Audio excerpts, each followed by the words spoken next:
Jai Sairam, welcome back to my channel.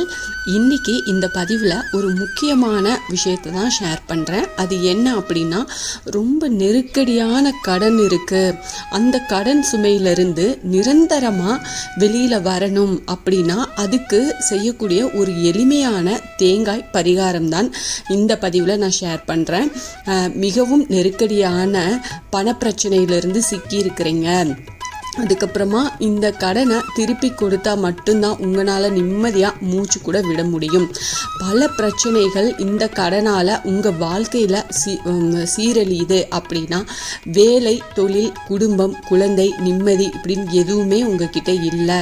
எல்லாத்தையும் இழந்து வெறும் கடனை மட்டும் வச்சுக்கிட்டு கஷ்டப்பட்டுட்டு இருக்கிறவங்களா இருந்தால், உங்களுக்கு வாழ்க்கையில் நல்லதொரு மாற்றத்தை தரக்கூடிய எளிமையான ஒரு தேங்காய் பரிகாரம் இந்த பதிவில் நான் ஷேர் பண்ணுறேன். நிச்சயமாக ஸ்கிப் பண்ணாமல் இந்த பதிவை முழுசாக பாருங்கள். உங்களுக்கு ரொம்பவே பயனுள்ள பதிவாக இருக்கும். ஏன்னா கடன் பிரச்சனை அப்படிங்கிறது எவ்வளோ ஒரு கஷ்டமான விஷயம். அதை நம்ம ஃபேஸ் பண்ணுறது ரொம்ப ரொம்ப கஷ்டம்தான். அதுலேருந்து நீங்கள் வெளியில் வரணும், நிரந்தரமாக கடன் பிரச்சனையிலேருந்து வரணும் அப்படின்னா இந்த பதிவு நிச்சயமாக உங்களுக்கு பயனுள்ள பதிவாக இருக்கும். அதுக்கு முன்னாடி என்னோட சேனலுக்கு தொடர்ந்து சப்போர்ட் பண்ணுங்கள், லைக் பண்ணுங்கள், ஷேர் பண்ணுங்கள், கமெண்ட் பண்ணுங்கள், மறக்காமல் சப்ஸ்கிரைப் பண்ணுங்கள், பெல் ஐக்கானை கிளிக் பண்ணுங்கள். தாந்திரீக ரீதியாக இந்த தேங்காயை வச்சு செய்யக்கூடிய பரிகாரத்துக்கு பல மடங்கு சக்தி அதிகம்னே சொல்லலாம். தேங்காயை தானமாக கொடுத்தா ரொம்பவும் நல்லது அப்படின்னு சொல்லுவாங்க. அந்த காலத்தில் கஷ்டங்கள் விலக மட்டை தேங்காவை தானம் செஞ்சுருக்காங்க. தேங்காயை தானம் கொடுக்கும்போது தேங்காயின் கண் பகுதி வெளியில் தெரியக்கூடாது. அப்போதான் அந்த பரிகாரத்திற்கான தேங்காய் தானம் கொடுக்கும்போது அந்த பரிகாரத்திற்கு பலன் இருக்குமா, பிரச்சனைக்கு தீர்வு கிடைக்கும் அப்படிங்கிறது ஒரு நம்பிக்கை. ஆனால் இப்போ எல்லாம் பார்த்தீங்கன்னா யாரும் மட்டை தேங்காவை வாங்கி தானம் கொடுக்கறது கிடையாது. மட்டையை உரித்து அந்த தேங்காவை வாங்கி தான் தானமாக கொடுக்குறாங்க. நீங்கள் என்ன பண்ணுறீங்க அப்படின்னா, ஒரு மட்டை தேங்காய் இல்லைனா உரிச்ச தேங்காவாகவே இருக்கட்டும், ஏதோ ஒரு தேங்காவை வாங்கி ஒரு சிவப்பு நிற துணி வாங்கிக்கோங்க. அந்த சிவப்பு நிற துணியில் வச்சு அதை ஒரு முடிச்சாக கட்டிக்கோங்க. அந்த துணியில் தேங்காய் வச்சு ஒரு முடிச்சாக கட்டிட்டு இந்த பரிகாரத்தை செய்ய ஆலமரம் அப்படி இல்லைன்னா அரச மரம், இந்த இரண்டு மரத்தில் ஏதாவது ஒரு மரத்தை தேர்ந்தெடுத்துக்கோங்க.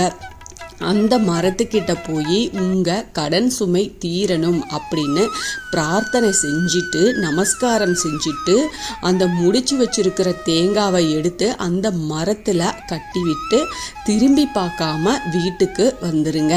கையில் தேங்காவை வச்சுட்டு தான் இந்த பிரார்த்தனையை செய்யணும். அதை நல்லா ஞாபகம் வச்சுக்கோங்க.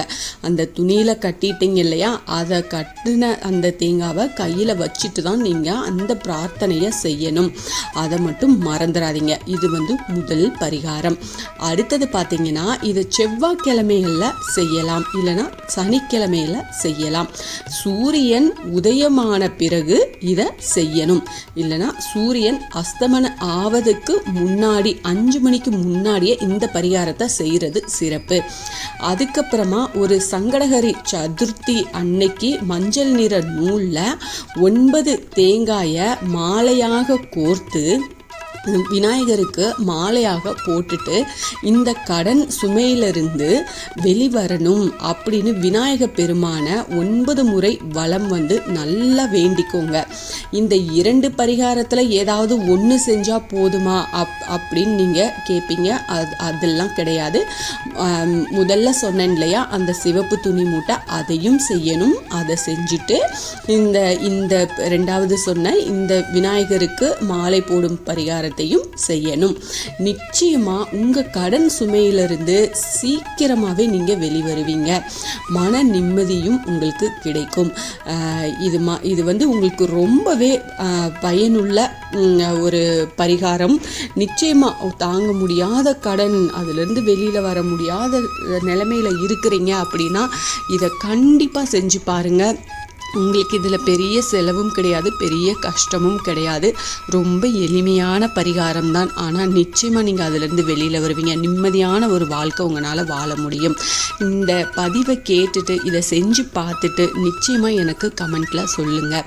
இந்த பதிவு உங்களுக்கு பயனுள்ள பதிவாக இருக்கும் அப்படின்னு நான் நம்புகிறேன். இதில் ஏதாவது சந்தேகம் இருந்தால் எனக்கு கமெண்ட்டில் கேளுங்க, நான் பதில் சொல்கிறேன். என்னோட சேனலுக்கு தொடர்ந்து சப்போர்ட் பண்ணுங்கள், லைக் பண்ணுங்கள், ஷேர் பண்ணுங்கள், கமெண்ட் பண்ணுங்கள், மறக்காமல் சப்ஸ்கிரைப் பண்ணுங்கள், பெல் ஐக்கானை கிளிக் பண்ணுங்கள். இது போல் எனக்கு தெரிஞ்ச ஆன்மீக பதிவுகளை உங்ககிட்ட நான் ஷேர் பண்ணுறேன். Thank you friends. மீண்டும் அடுத்த பதிவில் சந்திப்போம்.